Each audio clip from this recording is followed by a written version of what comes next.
Монгол улсад жил бүр олон зуун хүүхэд хүчирхийлэлд өртөж байна. Зарим нь биеэр, зарим нь сэтгэлээр. Хамгийн эмэг нэлтэй нь дийлэнх нь бага насны хүүхдүүд байна. Энэ бол тоо биш. Энэ бол бидний ирээдүй, бидний хүүхдийн зовлон. 2020-с 2024 онд нийт 4,000 гаруй хүүхэд хүчирхийлэлд өртөжээ. Тэдний 90% нь охид бол тэгээс 7 насны 110 хүүхэд бэлгийн хүчирхийлэлд өртсөн байна.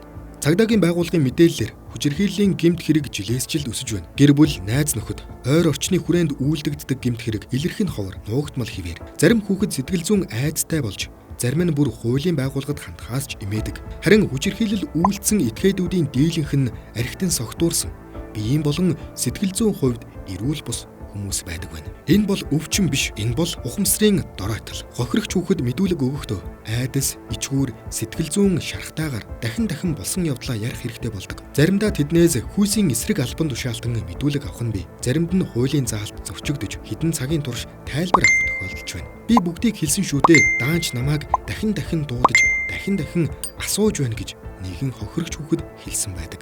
Хүүхэд нэг удаа хүчирхийлүүлээд дахин хуулийн тогтолцоонд хүчирхийлэгдэж байна. Хүүхдийн эрхийг хамгаалах систем одоо ч хангалтгүй. Тэдэнд илүү инэрл, илүү ойлголт, илүү хамгаалалт хэрэгтэй. Хүүхэд бүрийн инээмсэглэл бол Монголын ирээдүй. Хүүхдээ хамгаалах нь зөвхөн төрийн үүрэг биш. Бид бүгдийн хариуцлага. Хэрвээ чи хүчирхийлэл харвал дуугар. Хэрвээ чи мэдвэл мэдээл. Дуугүй байснаар дараагийн хүүхэд хохирох болно.